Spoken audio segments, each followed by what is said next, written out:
से कहले एभଳି सुंदरी झील समाज में अच्छा मुझे दासार दीपद कथबार्ता हुए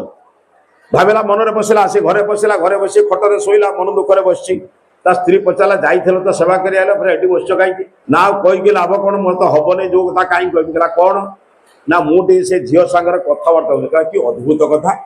ये राजजमा समय तो पुरुष लोकटा केमती कथबार्ता हम कह मुझे से चाहूँगी ना मोर खाया पीवा ना सब कष्ट बढ़ला ता स्त्री भाविला न जाइए बर भल होता जीवा द्वारा आहरी दुख है ना ना कौन बुझुन तो ये बसिले स्वामी कहला स्वामी को स्त्री कहला कहला देख मु जाऊँगी काल सेवा करने जदि किसी बाट थाए मु चेष्टा करी गला राजजमा सेवा कला प्रतिदिन सेवा करे प्रतिदिन से राजजमा भी जो स्त्री लोग बहुत भल पाती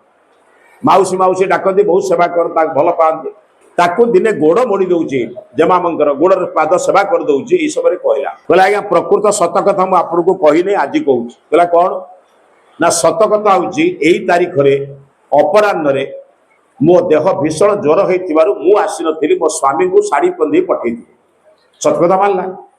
से ही दिन से आपण को देखी आपण सहित दीपद कथा हाँपाई चाहूँ से कहला ये कथा से जीवामणि भाविले कहले लोकटा मोर सेवा करुच्ची